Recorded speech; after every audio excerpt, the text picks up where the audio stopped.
जय हिंद। मैं colonel Shailendra Singh, veteran gunner, और कर्नल अनिल धून जो भी वेटरन हैं महार रेजिमेंट से, आप सभी पत्रकार बंधुओं का को नमस्कार करता हूं, धन्यवाद देता हूं कि आप सभी लोग अपना समय निकालकर इस एक बहुत इम्पॉर्टेंट टॉपिक के लिए हमारे साथ हैं।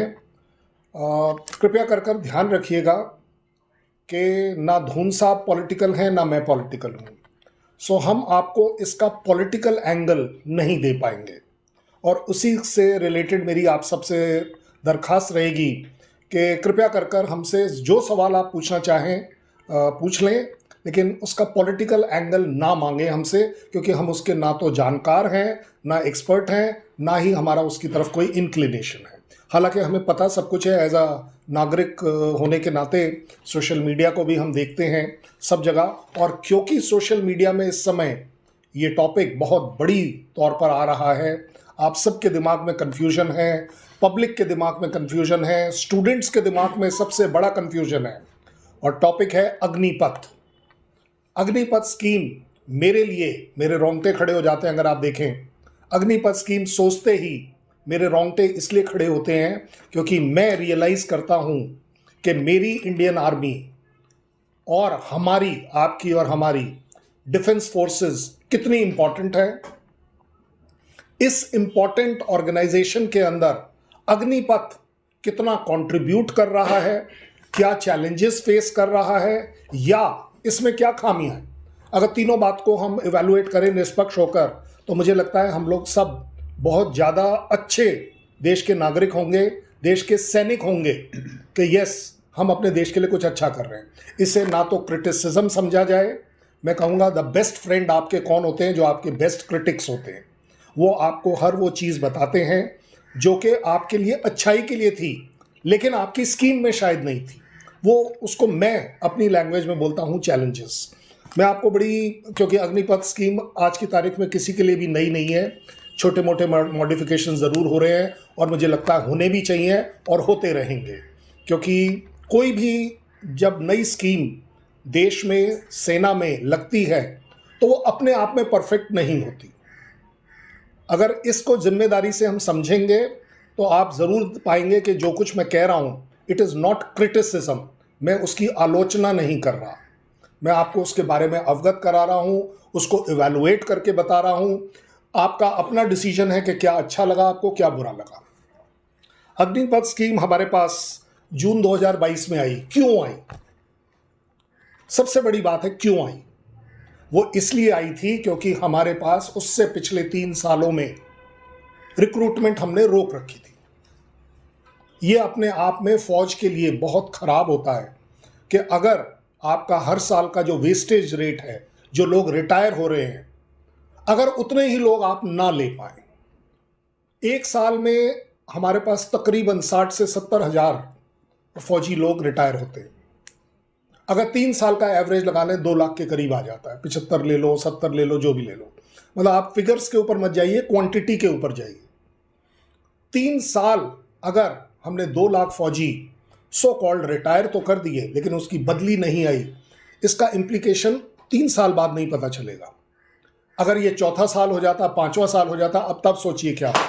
दूसरी बात, इस दौरान अगर लड़ाई होती तब आप क्या करते? मेरे पास हर चीज का आंसर है कि लड़ाई हो जाती है, हम रिजर्व वालों को बुला लेते हैं, हम ये कर लेते हैं, हम वो कर लेते हैं, लेकिन नहीं। एक होता है आदमी की जिम्मेदारी, खून से जिम्मेदारी, दिमाग से जिम्मेदारी, जज्बे से जिम्मेदारी। आज अगर आप मुझे बोले जज्बा मेरे में होगा कि मैं आज भी जाकर लड़ने के लिए तैयार हो जाऊं, लेकिन आज शायद फौज मुझे ना ले पाए। क्यों? क्योंकि उम्र, मैं हर जगह डिप्लॉय नहीं हो सकता।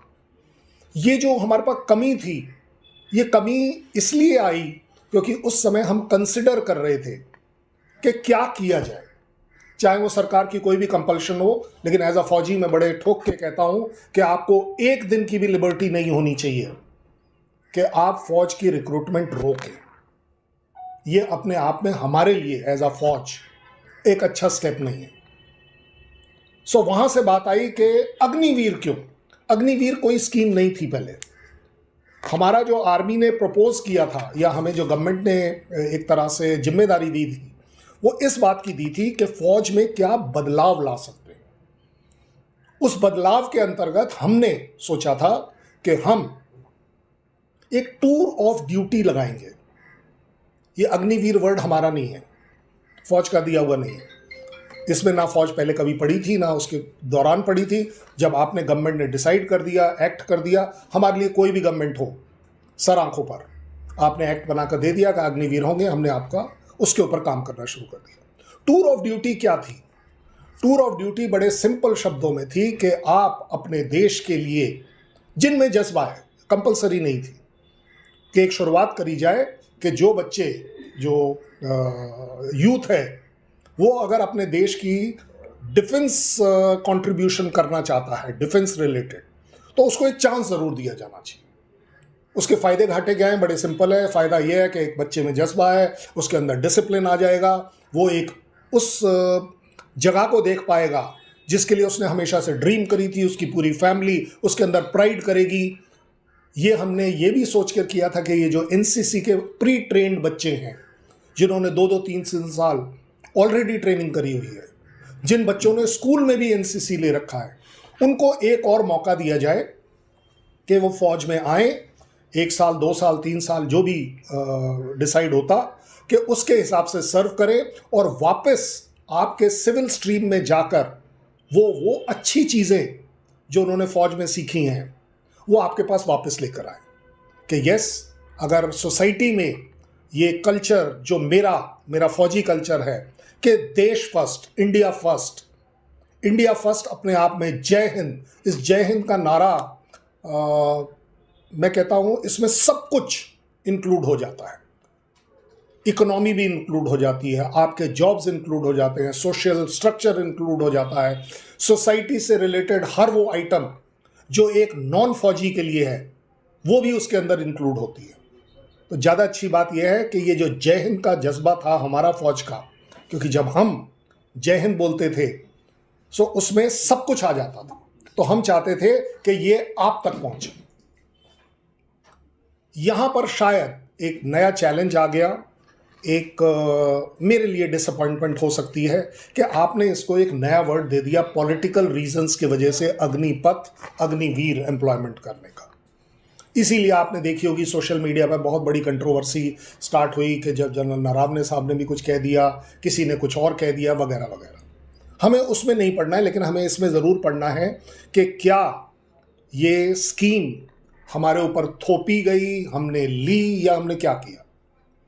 मैं ये नहीं कहूँगा कि हम पर थोपी गई।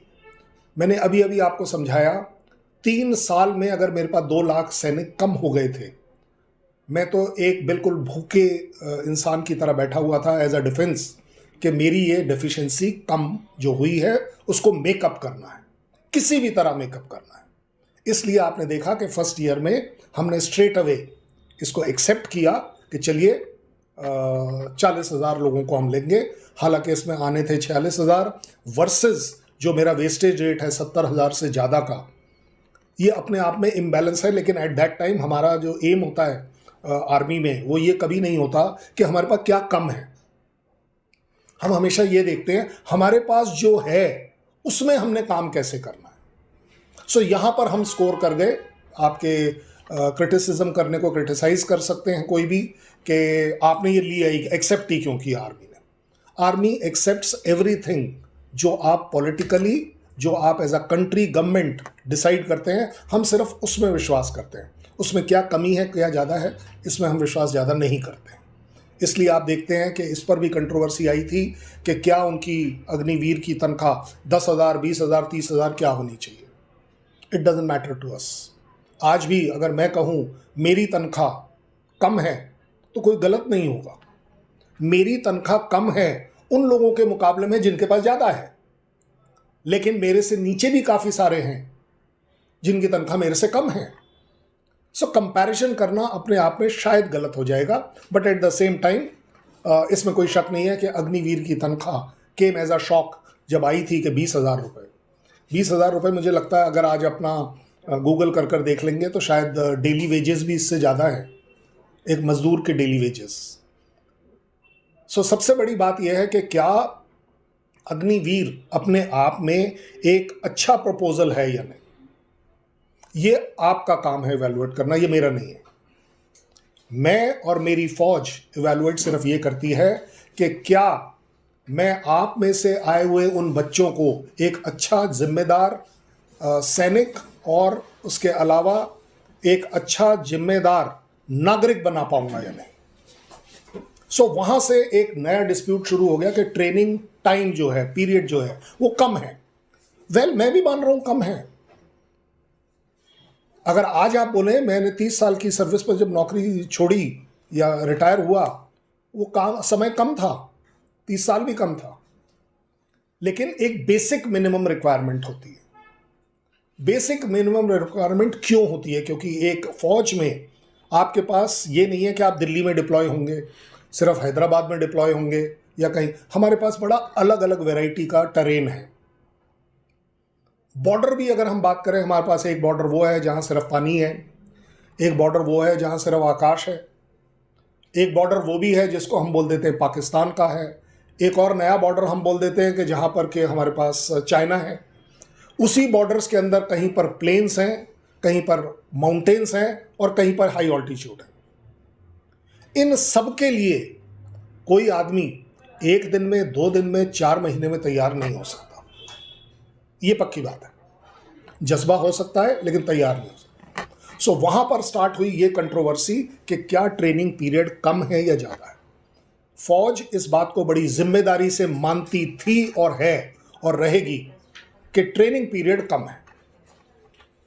लेकिन इसका मतलब यह भी नहीं मानते हम कि हम एज अ फौजी इस छोटे ट्रेनिंग पीरियड में एक आदमी को क्रिएट कर कर फौजी बना पाएंगे या नहीं। इस दोनों बात का बैलेंस आपको देखना पड़ेगा। ट्रेनिंग पीरियड कम है, बिल्कुल 100% कम है। क्यों? क्योंकि उसका जो सर्विस पीरियड है वो कम है, इसलिए ट्रेनिंग पीरियड हमें चुभेगा। अगर मेरा आपको एग्जांपल एक बड़ा इसको अच्छे से इवैल्यूएट कर देख लीजिए। शॉर्ट सर्विस कमीशन एक अफसर 10 महीने की करता है, आईएमए वाली ट्रेनिंग 18 महीने की करता है, एनडीए वाली ट्रेनिंग 3 साल की करता है। मैं अगर एक स्टेप और आगे चला जाऊं, सैनिक स्कूल तक भी चला जाऊं बाई चांस, तो उसकी ट्रेनिंग उतनी और लंबी होगी शायद, कि वो 5वीं क्लास से आगे। लेकिन क्या आप बॉटम लाइन ये कभी बोल पाएंगे कि इन सारे अफसरों में कौन ज्यादा अच्छा है या कौन कम अच्छा है? लेकिन ट्रेनिंग पीरियड अपने आप में काम तब करता है जब आप इसका स्टैटिस्टिक्स को एनालाइज करते हैं कि यस, जिसको अच्छी ग्राउंडिंग ट्रेनिंग मिली है वो एक अच्छे लेवल पर शुरुआत में काम कर पाएगा। मुझे लगता है शायद अग्निवीर अगर उसको कम ट्रेनिंग दी जा रही है, कम समय में ज़्यादा ट्रेनिंग दी जा रही है, तो शायद कहीं ना कहीं उसको तकलीफ आएगी। और अगर उसे तकलीफ नहीं आएगी तो जिस वो यूनिट में जाएगा उसको तकलीफ ज़रूर आएगी। सो ये बात अगर आपके समझ में आ रही है तो मैं नेक्स्ट पर जाता हूं कि लोगों ने टूर ऑफ ड्यूटी के बाद एक नया डिस्प्यूट क्रिएट हुआ, जो कि मुझे भी लगता है कि क्या इससे हमारी नेशनल सिक्योरिटी कंप्रोमाइज होगी या नहीं होगी। आपके अपने लिए है जज करने को। अगर आपका सोल्जर कम ट्रेंड है और जल्दी फौज से जाने वाला है वापस 4 साल में, तो आप अपनी नेशनल सिक्योरिटी को किस लेवल पर बढ़ा रहे हैं। मैं जब 1.5 साल की ट्रेनिंग कर कर फौज में आया, मैं कितना ट्रेन था मुझे पता है, लेकिन उससे आगे वाली ट्रेनिंग 1 साल बाद, 2 साल बाद, 10 साल बाद, 20 साल बाद, जब मैं 20 साल पर पहुंचा तो मैं ज़्यादा अच्छा ट्रेन था। मैं अपनी नेशनल सिक्योरिटी से रिलेटेड चीज़ों को समझता था, मेरा एक्सपोजर था, मेरा सब कुछ था। इसलिए मुझे लगता है कि मैं ज़्यादा अच्छे स्ट्रॉन्ग हाथों से अपने देश की सिक्योरिटी के बारे में सोच सकता था, दिमागी तौर पर भी। बहुत बड़ी बात है। अगर आप उसी को, जब लाखों जवान मेरे शायद कम ड्यूरेशन की ट्रेनिंग लेकर कम ड्यूरेशन के लिए अवेलेबल हैं, तो जायज़ बात है कि कहीं ना कहीं इसमें अप्स एंड डाउन ज़रूर आएंगे। ये हमारे लिए चैलेंज रहेगा और शुरुआती सालों में और ज़्यादा रहेगा, क्योंकि जो बच्चा 4 साल में जो सीख पाया वो सीख पाया, और अगर उसको 5वें साल में कुछ सीखना था, वो सीखने की गुंजाइश नहीं थी क्योंकि वो 4 साल बाद चला गया। That is a problem. ये मेरी फौज के लिए प्रॉब्लम है। सो अगर आइडली बात करें तो मुझे लगता है 4 साल अपने आप में एक बहुत बड़ा चैलेंज है कि मैं एक अच्छे सोल्जर को एक्सपीरियंस दे पाऊं कि वो देश के लिए कुछ अच्छा कर पाएगा।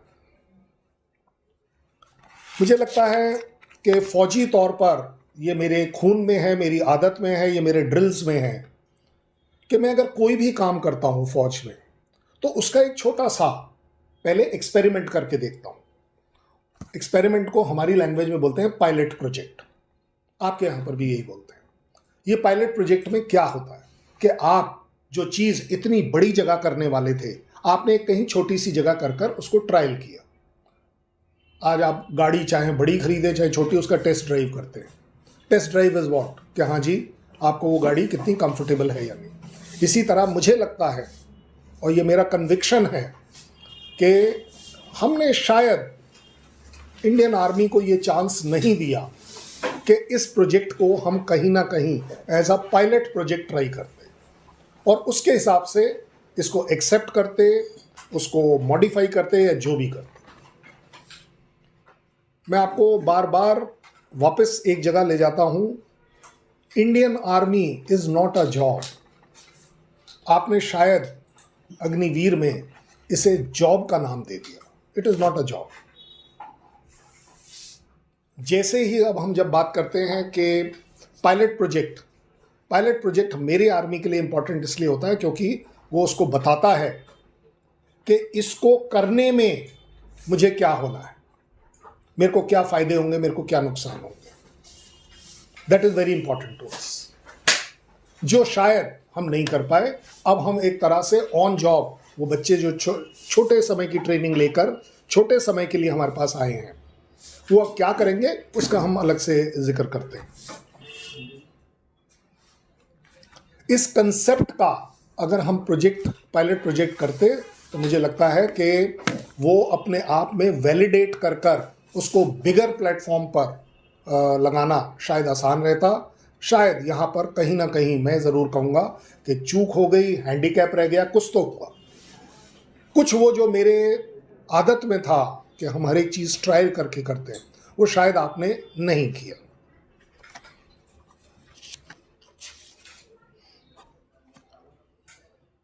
ओके, एक और बड़ी बात है कि अग्निवीर में पॉलिसी के मतलब ऐसा क्या तकलीफ है जो सोशल मीडिया पर इतना बुरी तरह से चल रहा है कि ये अच्छा है बुरा है, अच्छा है बुरा है। वैसे आपको एक बात बता दूं, सोशल मीडिया पे तो सिर्फ यही चल रहा है कि बुरा है बुरा है बुरा है और बुरा है, कितना बुरा है। लेकिन इसको हमें नज़रअंदाज नहीं करना चाहिए कि मेरी फौज को, मेरी डिफेंस फोर्सेस को लोगों की ज़रूरत है। कल सुबेरे इसे रोकना और डैमेजिंग होगा। यस, इसमें इम्प्रूवमेंट करना बड़ा ज़रूरी है और मुझे लगता है कि गवर्नमेंट को ये बात सुननी ही पड़ेगी। मे भी आज नहीं, 4 साल बाद जब आप सडनली देखेंगे कि एक और नया लॉट आ गया, आपकी तकलीफ तब बढ़ेगी। बात आती है कि अग्निवीर का मोटिवेशन और मेरे मोटिवेशन में फ़र्क क्या है। दोनों देश की सेवा करने आए हैं, ऐसा मेरा सोच था। आपने अनफॉर्चुनेटली आज इसमें एक नया एंगल ला लिया कि ये सिर्फ अग्निवीर के लिए तो जॉब था और मेरे लिए जज्बा था, because he has come only for a job. ये मेरे ख्याल एक बहुत बड़ा चैलेंज होगा गवर्नमेंट को कि आप इसको कैसे हैंडल करेंगे। और इसको हैंडल करने का मेरे पास इस समय और कोई तरीका नहीं है सिवाय इसके कि आपको इसके ऊपर एक अलग कमेटी बनानी पड़ेगी ऑन ग्राउंड। ये ऊपर ऊपर वाला काम नहीं चलेगा। जिस यूनिटों में लोग जाते हैं उस लेवल पर कि इनको क्या हम कर सकते हैं। एक सबसे बड़ा मोटिवेशन इवन अग्निवीर को जो शायद नहीं होगा, क्योंकि मैंने आपको बोल दिया वो जज्बे के लिए नहीं आया है फौज में, वो फौज में आया है नौकरी के लिए, क्योंकि आपने उसको नौकरी डिक्लेयर कर दिया है, वो सिर्फ नौकरी के लिए आया। तो अगर कोई आदमी नौकरी करता है तो वो क्यों करता है, उसके पीछे आ जाती है उसकी पे एंड अलाउंसेस। ये एक अपने आप में बहुत बड़ी बात है। दैट पे एंड अलाउंसेस अपने आप में एक बहुत बड़ा मोटिवेशन होता है एक आदमी को काम करने के लिए। गलती कहाँ हो गई कि आपने बोल दिया जब आपने इंट्रोड्यूस करी कि 20,000 रुपये, 20,000 रुपये आज अपने गूगल कर देख लीजिए, दिल्ली की मिनिमम वेजेस से भी कम थे। चलिए अब हमने उसको बढ़ाकर 30 कर दिया। Is 30 adequate? मैं अपनी तरफ से एक एक रुपया 30 के ऊपर ऐड करके देता हूं, मेरे अपनी सैलरी में से कटवा लीजिए। मैं देखना चाहूंगा कि कितने लोग अपनी जान देने के लिए, उस हार्श टरेन में सर्व करने के लिए, बार बार उस टरेन से चेंज होने के लिए आप क्या करेंगे? ज्वाइन करना पसंद करेंगे? मजबूरी में कोई अगर ज्वाइन कर रहा है, this is not a job, क्योंकि मुझे फौज में एज एम्प्लॉयज आप नहीं चाहिए। ये 30,000 rupees is a big challenge. आपको उसकी रिस्पेक्ट, शायद उसकी मिनिमम रिस्पेक्ट भी आप नहीं दे पा रहे। इससे भी और एक बड़ी बात है जो मैंने ये लिखे इसलिए हैं जिससे कि मुझे याद रहे कि आपको, कि इसमें आ जाता है नेक्स्ट इज एम्प्लॉयबिलिटी, जो कि अग्निवीर का इंटरेस्ट इन्वॉल्व है। 4 साल तक छोटी इनकम में काम कर रहा हूं क्योंकि मेरी मजबूरी थी। इसके बाद गवर्नमेंट ने बोला यहाँ हो जाएगा 25%, यहाँ हो जाएगा, वहाँ हो जाएगा, क्या हो जाएगा, बट 100% का कहीं कोई सोल्यूशन नहीं आया। यस, मैं मान लेता हूँ गवर्नमेंट की बात कि आपने कहा कि वो यंग एज में बाहर आ रहा है तो उसको बाकी ऑप्शंस अवेलेबल हैं, बट जहाँ भी वो जाएगा फिर स्टार्ट तो स्क्रैच से करना पड़ रहा है ना। उसने एक एग्ज़ाम क्रैक किया, सो कॉल्ड फिजिकल क्रैक किया, मेडिकल क्रैक किया, तब कहीं जाके वो अग्निवीर बना। अब आप उसे अगले दिन बोलेंगे कि चलिए जी बाहर, अब आप कुछ और ढूंढिए। I think this is not fair. इसमें शायद उसका मोटिवेशन लेवल कम हो जाएगा। गवर्नमेंट ही नहीं, इवन आर्म्ड फोर्सेस नीड कि यस उसकी रीसेटलमेंट करा कर दीजिए।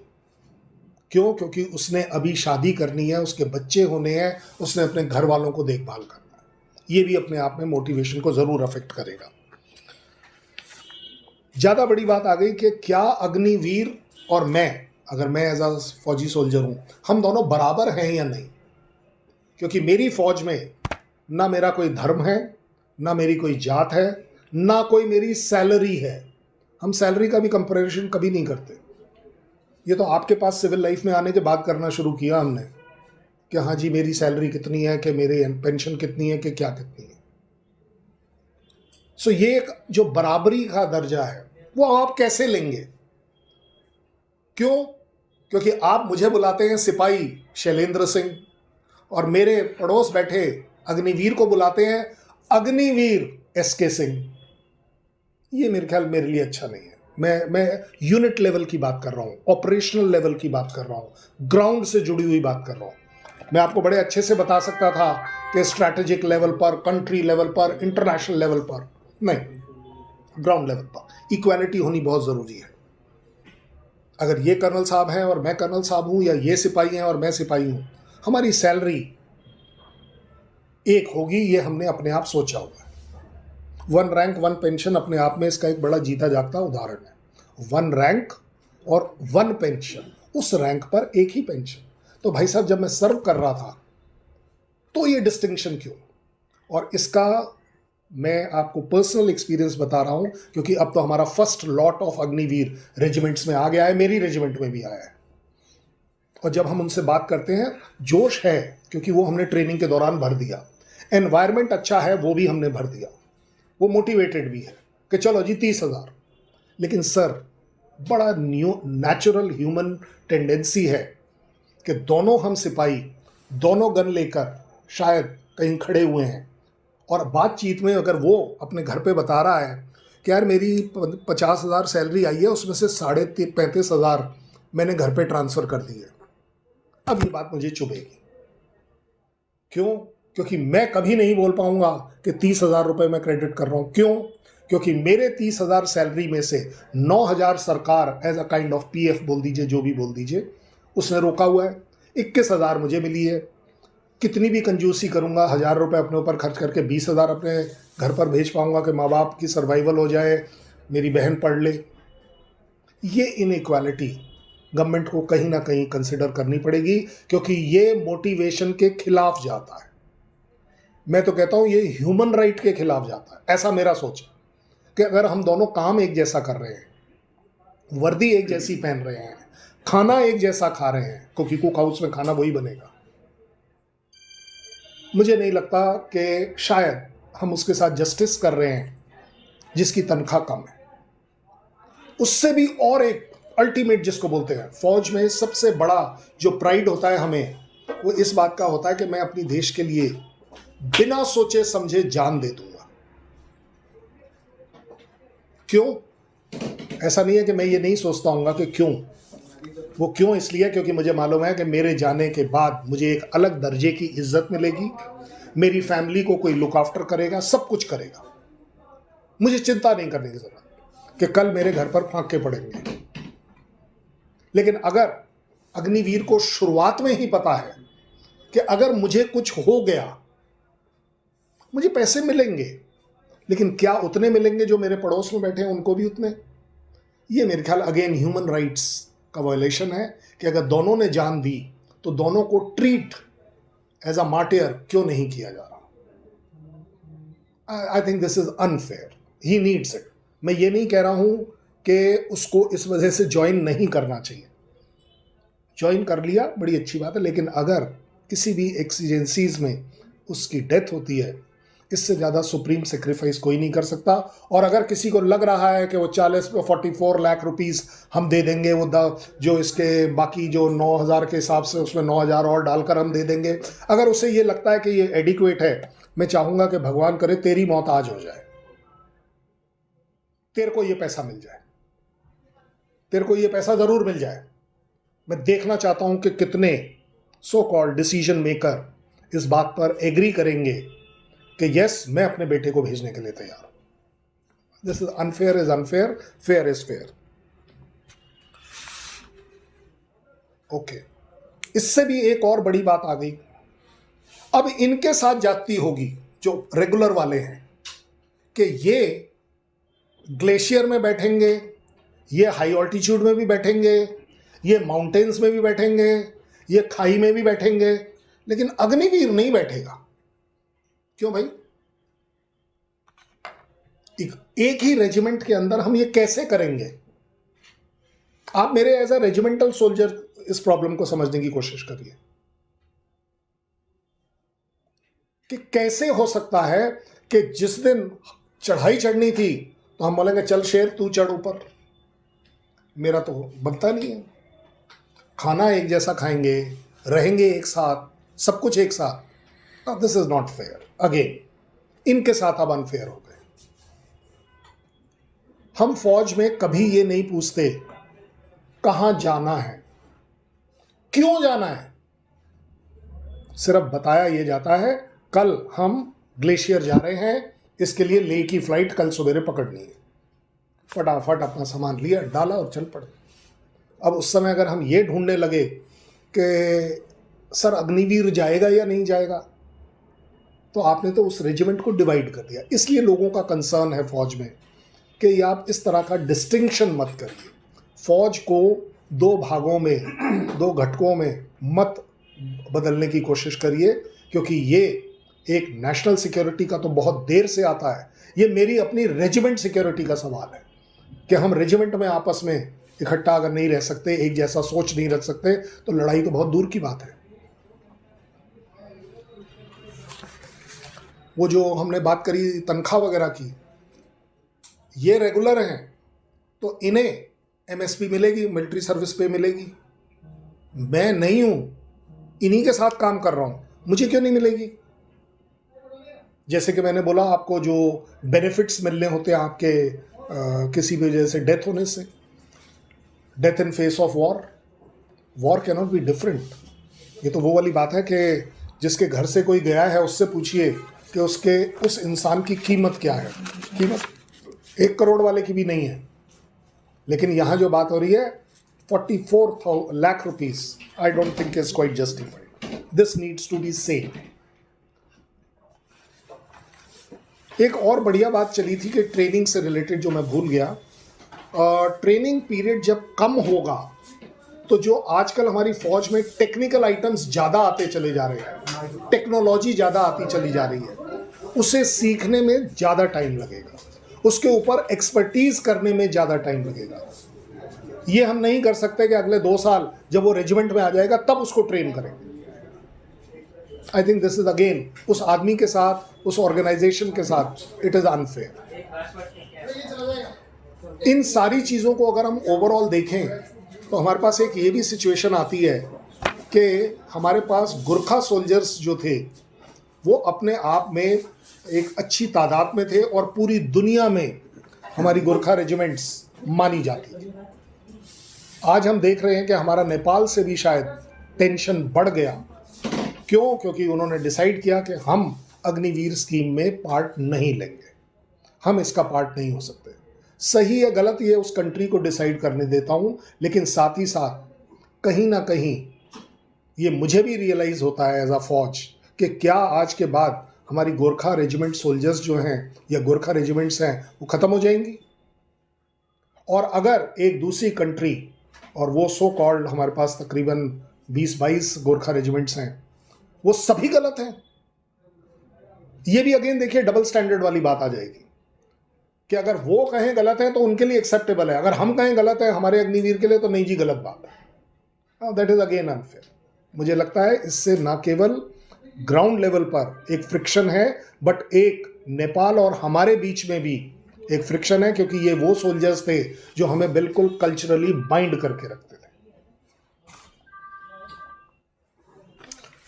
एक बहुत बड़ी चीज चल रही है, that is called as 2.5 front war.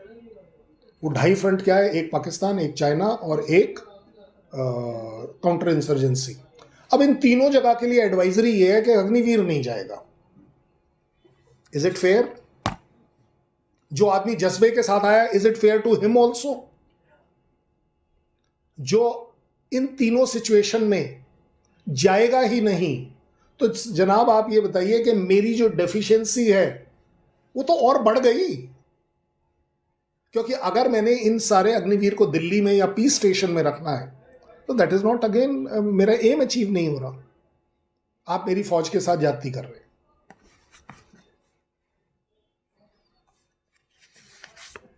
Agniveer से रिलेटेड एक लास्ट पॉइंट आपको बताता हूं, जो कि मैंने सोशल मीडिया में काफ़ी अच्छे से देखा, बार बार उठ रहा है, जो शायद मुझे भी पसंद नहीं होता अगर मैं वहाँ होता, कि अग्निवीर और फौज के लोग, अब आपने ये कोई नया सिस्टम स्टार्ट किया है, मेरी भी ये आपकी सोशल मीडिया से ही नॉलेज है, मैंने ऐसा कहीं ऑर्डर जो उन्होंने डाला है वो पढ़ ज़रूर लिया, कि अग्निवीर और फौज अब जाकर अपने अपने विलेजेस में एडवर्टाइज करेगी कि गवर्नमेंट क्या क्या प्लान्स डाल रही है।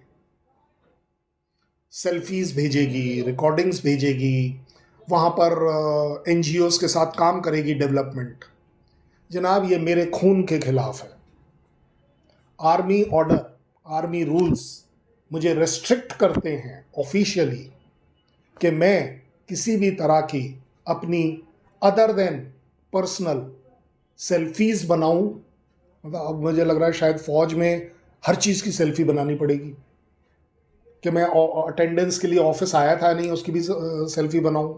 क्योंकि अगर मुझे आपको लिबर्टी दे रहे हैं तो ये आर्मी रूल हटाइए कि मीडिया से मेरा कोई इंटरेक्शन नहीं होना चाहिए। I hope you know this. मैं एज अ आर्मी मैन आपके साथ इंटरेक्ट नहीं कर सकता, वेटरन के तौर पर कर सकता हूँ, अलाउड नहीं है। क्यों? उसके लिए मुझे परमिशन आनी होती है और राइटिंग में आती है। अब आज आप बोलते हैं कि सेल्फी भी बना वाइल सर्विंग। अब वो सेल्फी कितनी सही थी या कितनी गलत, फिर आप मेरे ऊपर आर्मी ऑर्डर थोप देंगे कि नहीं तूने इस एंगल से क्यों, इस एंगल से क्यों नहीं बनाई। I think we are misusing. मैं पहले ही 10 महीने फौज में सर्व कर कर आ रहा हूँ, 2 महीने की छुट्टी।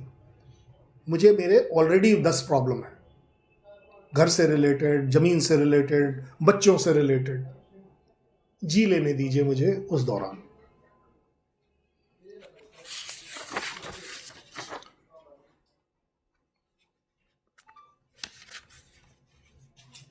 आई थिंक मेरे तरफ से ये मैंने आपको सब इसलिए बताया क्योंकि मैंने देखा कि तकरीबन लास्ट मंथ जनवरी के एंड के तरफ बहुत ज़्यादा आपके प्रेस कॉन्फ्रेंसेस हो रहे हैं, पता नहीं क्या क्या डल रहा है। तो मैं एक क्लैरिटी ये ज़रूर दे दूं, कोई भी चीज़ सही नहीं होती, कोई भी चीज़ गलत नहीं होती, लेकिन किसी सही चीज़ में कुछ गलतियां हैं तो उसे एक्नॉलेज करने में, एक्सेप्ट करने में मुझे नहीं लगता कि कोई शर्म होनी चाहिए। हम उसे ठीक करने के लिए काम करने चाहिए, क्योंकि अगर इससे रिलेटेड ऐसा समझा जा रहा है तकरीबन 1.5 लाख बच्चे जिनको के अग्निवीर स्कीम से पहले सो कॉल्ड उनका क्लेम है कि सेलेक्ट किया गया था, उन्हें एक चांस ज़रूर उस समय मिलना चाहिए था या मिलना चाहिए अभी भी, अगर उनका एज अलाउड करता है, उनकी मेडिकल कैटेगरी अलाउ करती है कि उनके साथ ये जाति ना हो, कि जो अपने अपने घर में, क्योंकि आप सोचिए कितना बड़ा एक झटका लगा होगा कि किसी को बोल तो दिया आपने कि तू सेलेक्ट है, कल आ जाना, और कल पता चला कि ये सब नहीं हो रहा। I don't think this is fair to them.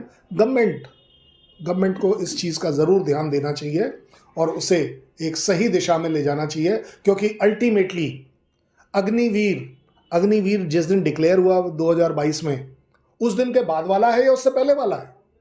आपको उसके पहले वाले को कम से कम ऑप्शन तो देना चाहिए था। और मैं तो कहता हूं वो भी उसके ह्यूमन राइट्स के खिलाफ होगा शायद, अगर उसका सिलेक्शन आपने एक पर्टिकुलर टाइम पे किया था जब 4 साल की रेस्ट्रिक्शन नहीं थी, तो आपको उसको जरूर चांस देना चाहिए, ये उसका हक बनता है। मुझे नहीं लगता कि इससे ज़्यादा मैं आपको बता पाऊंगा निष्पक्ष होकर कि दोनों साइड्स में गुड और बैड में क्या फ़र्क है या आपको क्या लेना चाहिए। अगर आपका किसी का कोई सवाल है तो मैं कोशिश करूंगा या धुन साहब से रिक्वेस्ट करूंगा कि वो उसको आंसर कर पाए। सर ये सवाल है कि मतलब इसमें जो अग्निवीर जा रहे हैं फौज में, तो फौज का नहीं सर, उसका मतलब वो इसका विरोध कर रहे हैं। अगर वो इसका बड़े लेवल पे विरोध करेंगे तो मेरे ख्याल से कि भारत सरकार को भी दूसरी बारी सोचना पड़ेगा। मैंने आपका सवाल बिल्कुल जायज़ है अपनी जगह, एज अ सिविलियन बात कर रहा हूँ। एज अ सिविलियन आप बिल्कुल ठीक बोल रहे हैं, ये सवाल आपकी तरफ से आ सकता है, लेकिन शायद आपने शुरुआत में मेरा एक जो ओपनिंग था वो नहीं सुना कि मैं फ़ौज में ये नहीं देखता कि आप मुझे क्या दे रहे हैं। मैं फौज में सिर्फ ये देखता हूं कि जो मुझे दिया गया है मैं उसका इस्तेमाल कैसे करूं। डिमोटिवेट तो हो रहे हैं सर वो। नहीं, लेकिन आपका सवाल तो ये था कि फौज वाला जिसके पास आप आए, मैं डिमोटिवेट नहीं होता हूं, क्योंकि जिस दिन मैं डिमोटिवेट हो गया तो जनाब आप इस सोफे पर नहीं बैठ पाएंगे, यहां पाकिस्तान का कोई जनरल आकर बैठा हुआ मिलेगा। मैंने इसीलिए आपको क्लैरिफाई किया, सिर्फ इतना। देखिए, क्योंकि मैं इसको पॉलिटिकली आंसर नहीं कर पाऊंगा, लेकिन ये मेरे अपने खून में है कि जो आपने मुझे अग्निवीर दिया, चाहे वो रेगुलर वाला दिया या 4 साल वाला दिया, मैं अब इससे अपना सबसे अच्छा काम कैसे चला पाऊंगा, मैं सिर्फ इस पर कंसंट्रेट करता हूं। यस, आपका सवाल का अगर स्पेसिफिक जवाब दूं, इसका फीडबैक मैं भेजता हूं, और वो फीडबैक सिस्टम अभी भी चल रहा है कि हर यूनिट में, पहले तो ट्रेनिंग सेंटर में ट्रेनिंग बटालियन में जब आया उन्होंने फीडबैक दिया, उसके बाद जो यूनिट में गया वो यूनिट वालों ने फीडबैक दिया। हालांकि मैं अपनी यूनिट के बारे में सब कुछ जानता हूँ, वो एक अलग बात है, ट्रेनिंग सेंटर के बारे, लेकिन ये बातें क्योंकि कॉन्फिडेंशियल होती हैं उसको हम ये नहीं बोल पाएंगे कि इसमें क्या चीज़ कैसे हुई। बट यस, ये मैं दावे से कह पाऊंगा कि इंडियन आर्मी कभी ये प्रोटेस्ट नहीं करेगी कि आप पॉलिटिशियन खराब हैं, आप डिफेंस मिनिस्टर अच्छे हैं या नहीं हैं, या आप किसको प्राइम मिनिस्टर बनाते हैं, ये मेरे परव्यू में नहीं होता फौज के। सो इसलिए कृपया कर कर एक्सेप्ट कीजिए कि इंडियन आर्मी, आप जो चीज़, अब आप एक बात बताइए, हमें कौन सा जहाज नहीं चाहिए? हमें चाहिए ना, लेकिन नहीं मिल पाता, टाइम लगता है, 10 साल 20 साल लग जाते हैं। So same goes for Agniveer, 3 साल हमारे पास नहीं थे लोग, हमें चाहिए थे हर हालत में। अब उसका डिस्प्यूट करने से अच्छा है कि मैंने पहले आपसे अग्निवीर ले लिए, उनको एक्सपेरिमेंट कर रहा हूँ, 4 साल एक्सपेरिमेंट करता रहूँगा, फीडबैक कंटिन्यूसली देता रहूँगा। अब ये आपकी भी तो जिम्मेदारी बनती है एज अ सिविल गवर्नमेंट कि आप क्या करेंगे। सर लेकिन ये जो नीति है 4 साल के बाद लड़के नौकरी से खत्म हो जाएंगे, उसके बाद तो भविष्य क्या होगा? वैसे सही अगर आप बात पूछे मेरे से, ये मेरे फौज का काम नहीं है कि मैं आपका भविष्य ये देखूं कि आपकी नौकरी कहाँ लगेगी, लेकिन मेरा काम है, मैंने अपने देश का भविष्य देखना है। ये आपकी जिम्मेवारी थी as a society, as a politician, as a government, कि मैं आपसे मांग रहा हूं, आप मुझे दीजिए। अब अगर आपको लगता है कि नहीं 4 साल बाद बंदा बेरोजगार हो जाएगा, ये जिम्मेवारी आपकी है। लेकिन बीच में मैंने आपको ये भी बोला कि इंडियन आर्मी की ये इथॉस रही है कि हम अपने जवान की, अपने अफसर की, जेसीओ की लाइफ उसके रिटायरमेंट के बाद भी देखते हैं, ऐसा नहीं है कि हम वहीं रोक देते हैं। इसलिए हमारे पास एक डायरेक्टरेट है, तो हम बोलते हैं डायरेक्टरेट ऑफ रीसेटलमेंट। उसका फर्ज है, उसका कर्तव्य है, उसकी ड्यूटी है कि वो लोगों को नौकरी दिलाए, but it is not guaranteed नौकरी। जो जो जो सवाल आपने पूछा है 4 साल बाद वाला, तो यस, ये गवर्नमेंट का चैलेंज है, गवर्नमेंट को एड्रेस करना है। इसमें आप मेरे को जिम्मेदार नहीं कर पाएंगे, सिवाय मेरी मॉरल जिम्मेदारी कि मुझे अपने जवानों को नौकरी दिलवाना है जो रिटायर हो। सर, एक सवाल इसमें उठता है, आप लंबे समय से फौज में आपने देखा चीजों को, क्या एक निराशा का भाव नहीं पैदा होगा युवाओं में फौज की तरफ जाने के लिए? अगर ये 4 साल का चीज रहता है, एक एज ए सिविलियन आप बताएं मुझे। नहीं, आप ये सवाल मेरे से एज अ सिविलियन मत पूछिए, मेरे से एज अ फौजी पूछिए, तो मैं उसका फौजी लेकिन मैं क्योंकि आज सिविलियन हूं, मैं इस बात को जवाब दे सकता हूं, मुझे अलाउड है, मेरे ऊपर कोई रिस्ट्रिक्शन नहीं है। आपने कहा निराशा, मैं आपको गारंटेड बता पाऊंगा कि फौज में हमें निराशा नहीं है इस बात की कि आप जा रहे हैं, लेकिन हमें इस बात की ज़रूर, ये हमारा कंसर्न है कि जो मेरा जवान बाहर जा रहा है वो भटकेगा शायद, कि मैं अब क्या करूं, जिसके लिए मैं मॉरली रिस्पॉन्सिबल हूं कि मैं उसको एक सेफ जगह लेकर जाऊं या कुछ करूं। आज की तारीख में जो भी इससे रिलेटेड पॉलिसीज़ हैं, ये आपकी गवर्नमेंट पॉलिसीज़ हैं। मुझे लगता है ये सवाल आपको गवर्नमेंट से ज़रूर पूछना चाहिए कि यस, 4 साल बाद वो कहाँ जाएगा। गवर्नमेंट ने इसका पार्शली आंसर दिया है, लेकिन आपको फुल आंसर अभी तक नहीं मिला है, क्योंकि एज फार एज फौज इज कंसर्न हमें इस टॉपिक के ऊपर सोचना ही मना है, मैं तो ये कहूँगा। बट एज अ सिविलियन मैं आपको बोल रहा हूँ कि यस, आपका ये सवाल गवर्नमेंट के लिए ज़रूर जायज़ होगा।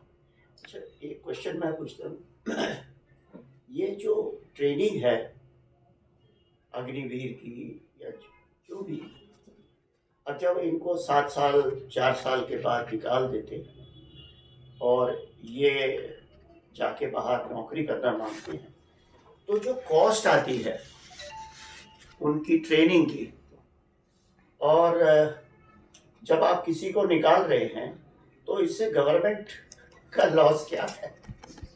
मैं एज ए टेक्निकल बात है, आप इसको जवाब दे ना दे कोई बात नहीं, लेकिन अप्रोक्सीमेट ये बोल दे कि ये प्लस में है या माइनस में। मैं एक आदमी को ट्रेनिंग देता हूँ, चाहे वो किसी कंपनी में हो, कहीं पे भी हो, और फिर उसको 4 साल बाद निकाल देना, ये तो एक ट्रेनिंग का भी डिस्करेज है और उसको ठीक नहीं है।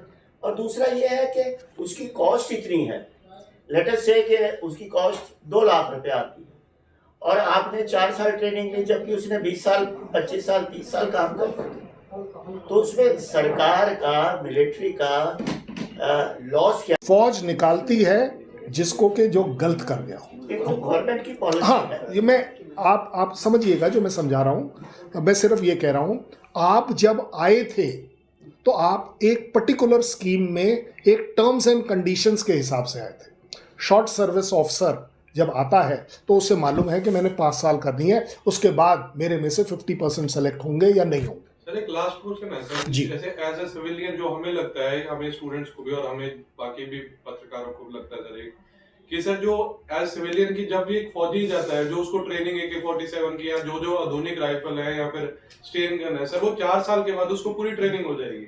और जैसा माहौल चल रहा है सर कि मतलब हरियाणा में भी, पंजाब में भी, और ऐसे में तो आपको नहीं लगता सर कि ये जो नौजवान है गैंगस्टरिज्म की तरफ बहुत ज्यादा प्रमोट होएगा? जो पीछे कुछ हत्याएं देखी हैं सर हमने, तो उसमें सर ये मिलिटेंसी और जो उनको भी, फौजियों को भी कंट्रोल करना मुश्किल हो जाएगा सर, क्योंकि 4 साल में आप एक उसके ऊपर स्टैंप लगा के उसको सब कुछ करना आ जाएगा सर, हैंड ग्रेनेड से लेके AK-47 तक। ये लास्ट सवाल है सर। बिल्कुल डन, आपने जो बोला है वो बिल्कुल सही है। अगर आपके सवाल को मैं सीधे सीधे जवाब दूं कि यस, अगर एक सो कॉल्ड ट्रेंड सोल्जर जब सिविल में आएगा और अगर उसका दिमाग खराब हो रहा है और वो गैंगस्टर बनने के जा रहा है, तो उसको हथियारों की नॉलेज ज़रूर होगी, ये मैं मानता हूँ। लेकिन ऐसा समझा जाता है, सच देखिएगा कि मेरे हर साल 70 से 75 हज़ार सैनिक रिटायर होते हैं। पर वो अपनी ड्यूटी पूरी करके रिटायर, हाँ, मैं आ रहा हूँ, मैं आ रहा हूँ, डिप्रेशन में नहीं जाते। मैं बिल्कुल इसी बात पर आ रहा हूँ, क्योंकि वो लोग इसलिए ज्वाइन नहीं करते, क्योंकि आप ही कहेंगे क्योंकि अब उनके खून में बस गया है कि वो एक सेटिस्फाइड पेंशन लेकर आए हैं, तो इसलिए वो इससे अलग रहेंगे। ये आपकी सोसाइटी से निकलकर जो बच्चा हमारे पास आ रहा है, अगर उसका कल्चर, उसकी ग्रूमिंग इस तरह की है कि वो इस तरह से गलत जा सकता है, 100% मैं मान जाऊंगा आपसे कि यस, ये ट्रेनिंग मेरे ही देश और मेरी ही सोसाइटी के लिए लीथल हो सकती है, क्योंकि he is a trained man, unless colonel धून has to say something on this. No I totally agree. बिल्कुल हथियार की शिक्षा दे के उसका मोटिवेशन लेवल इतना बढ़ा के उसके सर्वाइवल इंस्टिंक्ट्स को हमने फौज में रहते हुए जगा दिया, और अब वो किसी भी स्थिति में, जिस तरह की इन्फेंट्री यूनिट में होता है कि उसको बिल्डअप एरिया में लड़ाई करने की टेक्निक हम सिखाते हैं, जंगल वॉरफेयर हम सिखाते हैं, तो अगर वो सिविल स्ट्रीट में आता है तो बिल्टअप एरिया की जो लड़ाई की जो मूलभूत चीज़ें हैं वो सीख चुका है। तो हाँ, ये खतरनाक मोड़ है उस युवा के लिए, और अगर उसको किसी भी स्ट्रीम में उसको साइड स्टेप करके उसको नौकरी दी जाएगी तो वो एक बेहतर सलूशन होगा, बजाय इसके कि नॉलेज रखने वाले लड़के को जो शायद अब मोटिवेटेड उतना नहीं रहा, तो उसको गलत राह पे जाने देने के लिए या मौका देने के लिए या स्थितियों को पैदा करने से कहीं बेहतर है कि उसको आप एक सच्ची और करेक्ट राह दिखाएं, ताकि वो साइड स्टेप होके नेशनल बिल्डिंग की तरफ चल सके। Thank you sir. Thank you very much. ऐसी ही और खबरों से हमेशा अपडेट रहने के लिए चैनल को सब्सक्राइब कर लीजिए और वीडियो पसंद आया हो तो लाइक और शेयर करना ना भूलें।